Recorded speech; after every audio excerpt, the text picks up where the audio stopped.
So we asked on Instagram, what do you need advice about? We are unqualified advice givers, but I got a list of different questions that you all asked. Everything from career questions to games questions to Disney questions and some just bizarre questions. Yeah, we'd had some fun ones. That's true. So, how you feeling? It's been a few months since we gave some advice. The last time we gave advice, there was no Mammoth Club.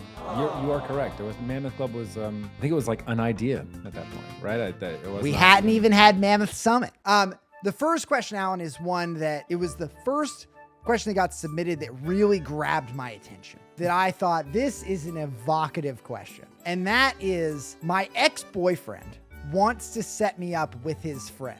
Do I go on the date? Yay.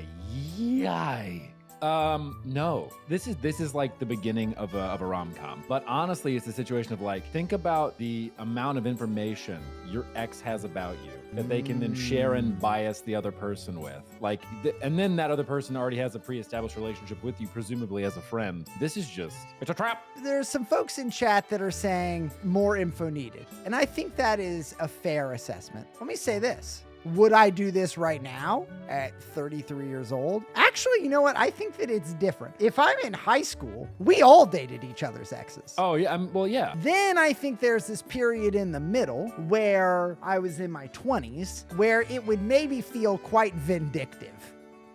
We broke up. I'm going to set you up with a horror show. And I'm going to try to make it sound good. But actually, I know that this person is very difficult to deal with. And I am setting you up for nightmares. Honestly, and that's the thing too, right? Like, that's your friend and your ex. I think I'm just trying to think about an equation where this works. If the other ex is willing to write themselves out of that relationship, then I think that's better. We've seen this play out in television, and it's How I Met Your Mother, and it didn't work out well. I think that both Ted and Barney would have hefty therapy bills. Well, that is our first question, and Courtney J. King, I hope that really clears that up for you because basically I think we don't know.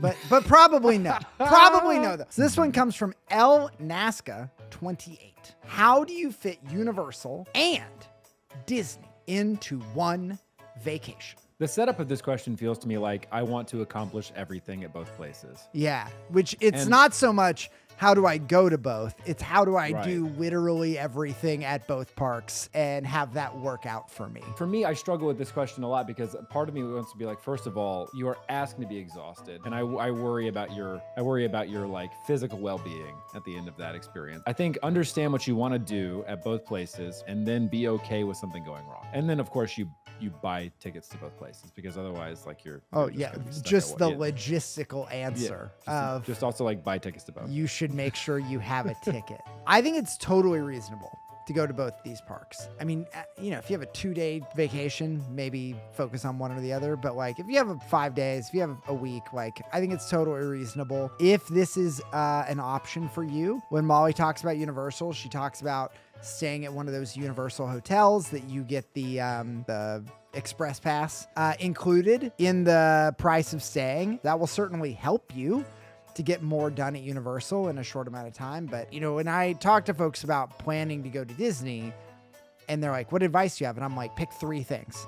Pick the 3 things you want to do, and anything else should be considered extra credit because it is always that you've promised the world to a kid or you've built up an expectation for yourself. That is what leads to you having a bad time on vacation versus hey, I got to do Space Mountain. I got to meet Mickey Mouse. I got to watch Parade. Oh, and also I rode this and I did this and I rode this. But my 3 things were these 3 and I did them all. Excellent. We're pivoting again. Pivot. What are the best tips for beating an escape room? I know I say we're unqualified. Generally speaking, when I look at this list of questions you've asked, on many of them, I think we are unqualified. I think this one we are more qualified on. If you are not familiar, Alan and I have done many an escape room together, Molly included as well. I've done somewhere around 80 rooms total. I think I'm in the mid-50s. Yeah, in the mid-50s. So if you were going to tell somebody they're going into their first room ever. Ever. What 3 pro tips do you give that escape room noob as they walk in for their first game ever? I think the first thing is just like not even really a tip, but it's respect the room and respect the game master right off the rip. Like I think that's a huge one. The second I would say is when you enter a room for the first time, do your best to not be overwhelmed by the amount of stuff in the room. Be very methodical. And Max and I always do the same thing with Molly. We look at each other, we're like, all right, turn over the room. And what that effectively means is when the time starts, go and look in every nook and cranny and then start indexing what you see out loud. And the last tip that I would say at a high level is we verbalize when we are working on something. I think I just want to pull a theme that I heard from you in the last 2 answers, which is just like communication is key. And that's not a pun because it's an escape room. If you're not talking, you will not succeed. And then the second thing I would say is don't overcomplicate the room. And if you ever need recommendations, we know all the rooms. If you're in Orlando, I'll just give you my recommendation right here. It's very easy. Yep. If you're in Orlando, go to Doldricks. So this one is probably one of several that we will jump into, and it comes to us from KM Sherman. And the question is, how do you and Alan manage work, Mammoth Club, life balance? You want to take this one first? Sure. Not well is my answer. Let me say this first. I don't love the phrase work-life balance because work is part of your life. It just is part of the whole deal, right? Yeah, if I'm being honest, like right now, I don't know that I'm doing a great job. I think we're figuring it out. I think it's getting better day by day because I think frankly Mammoth Club is becoming more, I guess I like know what to expect and like it doesn't feel as reactionary. But I think that for me, the important thing is just having trust in folks both at work as well as Alan and Molly to say like, I am going to step away for a day and that's going to be okay. I tend to echo your sentiments. I do not do like, I don't think balance is the right approach, right? I think for me, it is, I have a full-time job where I lead a team of 9, about to be 10 people. And there's a lot of responsibility that comes with that. And they have put their faith in me to kind of help them meet their personal and professional goals. So there's a lot that weighs on me there. And then I also have to make sure that I'm present for Mammoth Club. And a lot of the work that I do for Mammoth Club is a little bit more on the back end, right? That's just sort of where my expertise sits. So that's kind of where I do the work. All right, chap, on to our next. Alan, here's my question. And I actually think this is very compelling. Whenever you do this lead in, I'm no troll. I'm no troll. No troll. The question is, if you were 18 again, would you go to college or not? Knowing what you know now, would you still go to college? I attended the University of Alabama, but I only attended school for 2 years. Nope, 2.5, 5 semesters.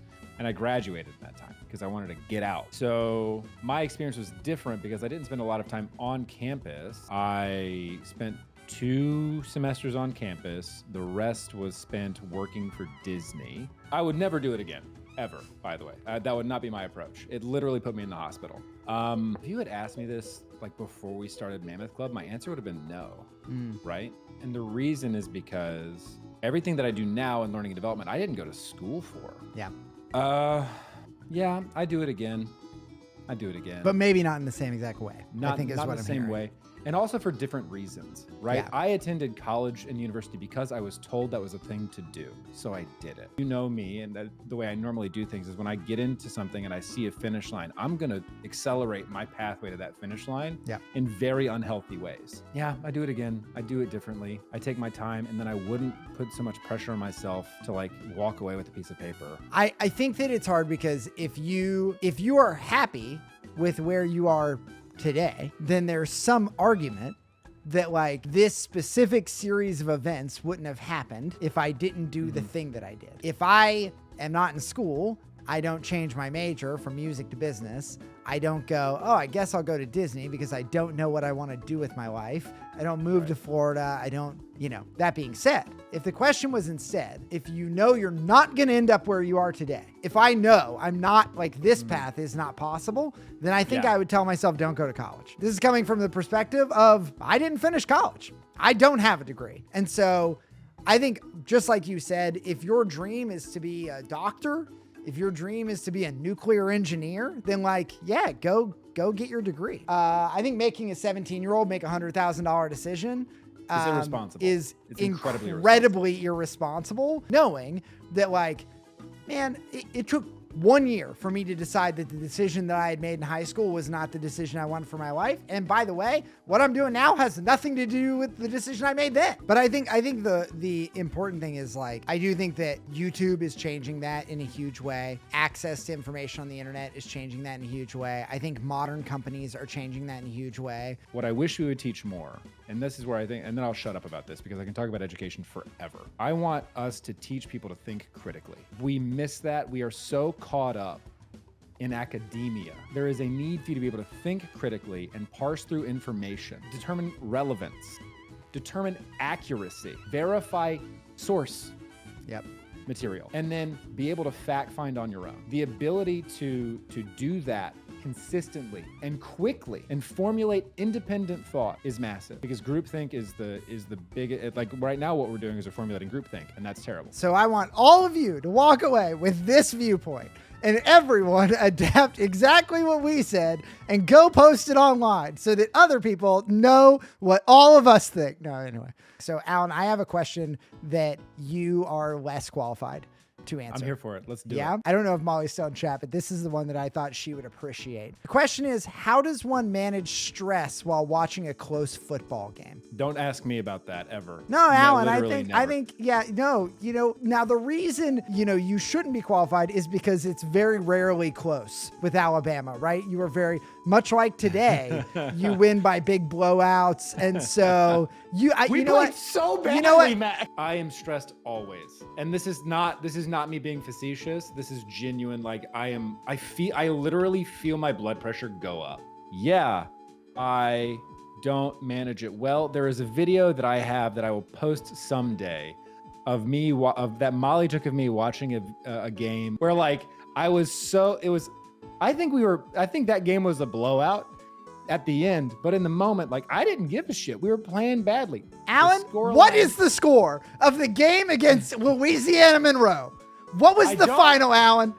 It doesn't matter to me. Alan, answer the question. What was the final score? 63-7, I'll tell you. We played so badly, man. Alan, the final score of that game was 63-7.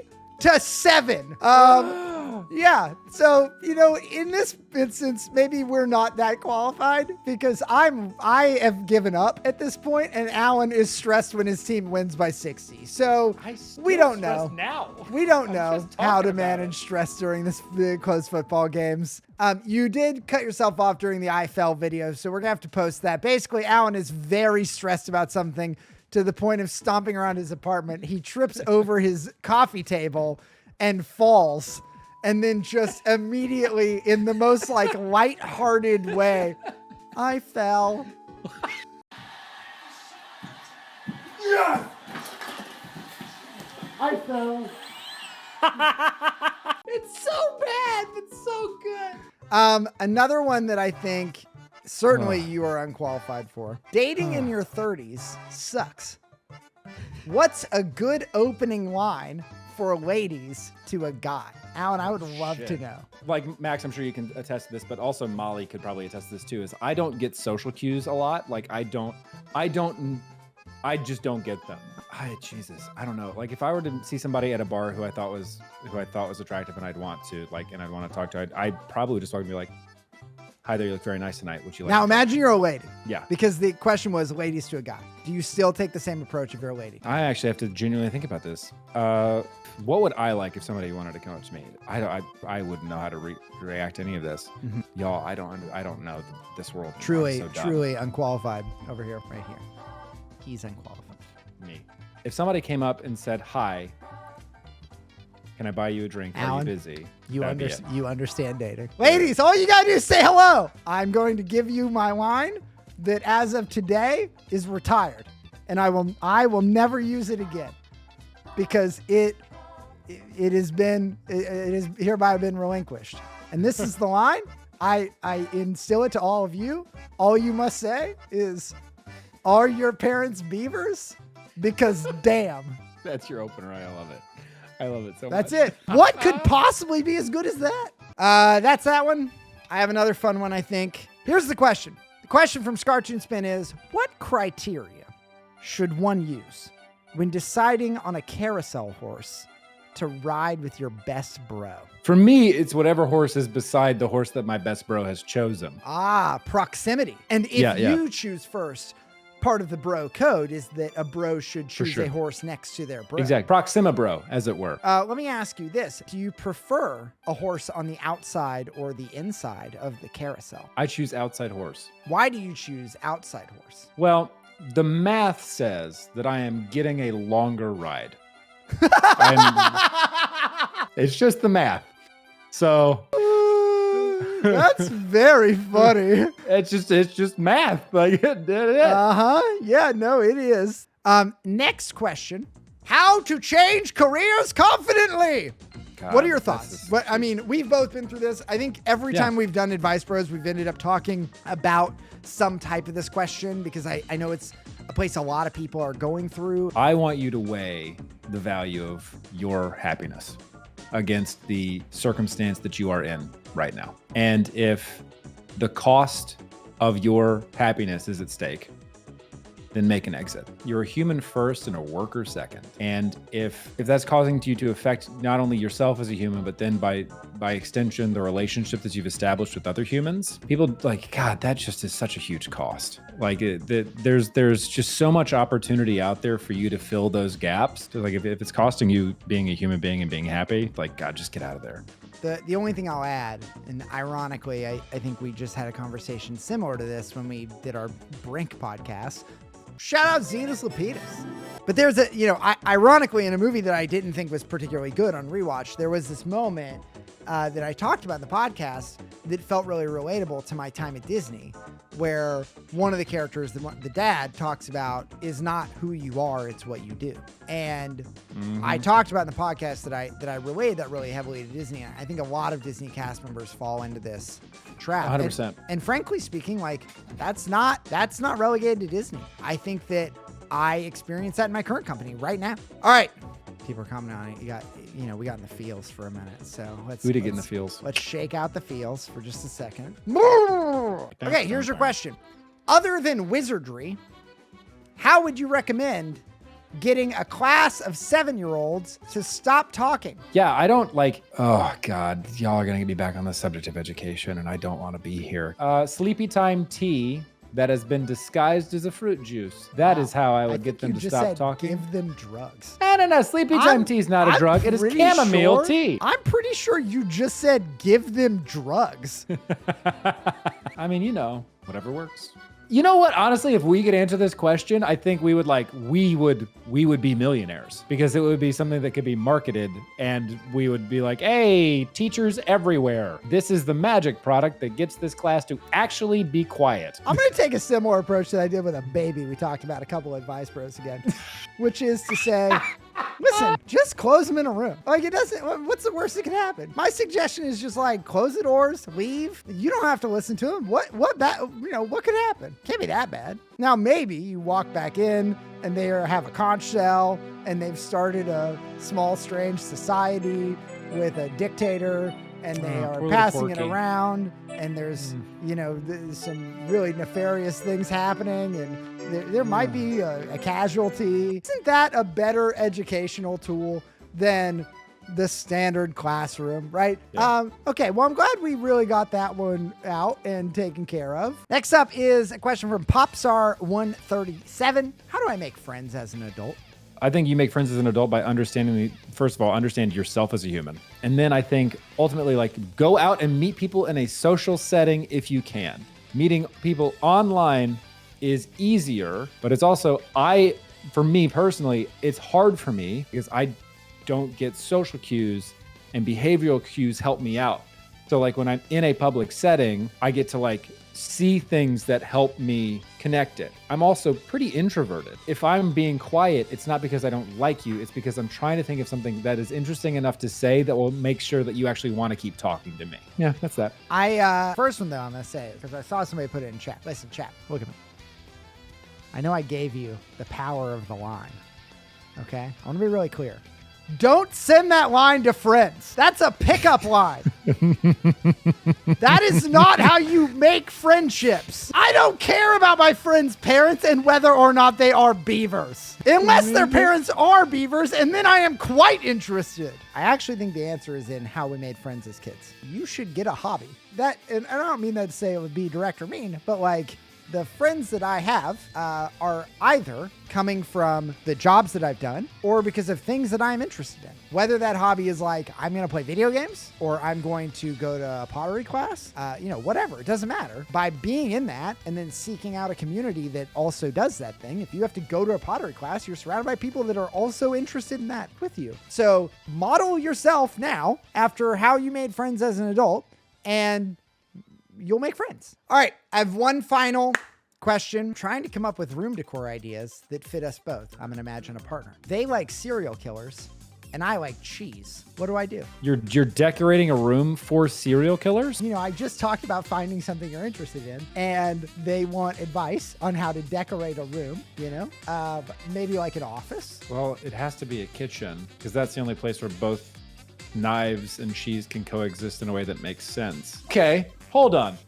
I've thought about it, and I've reached a conclusion. I cannot wait to hear. I've reached a conclusion. So first of all, this room has to be in a basement. It's a murder room. Shout out Property Bros. We decorate it with the walls have to be wood. The floor has to be carpeted. The floor cannot be carpeted. It has to be tiled because, again, murder room. Okay. That is a home theater that has on the side attached a very large, beautifully polished mahogany wood countertop where it is a variety of revolving charcuterie. And the implements are all handmade to be to have like a rusted metal look. I think the furniture would have to be leather because it's easy cleanup. And yeah, it's a theater because you'd be watching your documentaries about murder and eating charcuterie boards. Done. I like it. I want to add two quick elements that I had a thought of as you were typing. You talked about a red on the walls, I believe.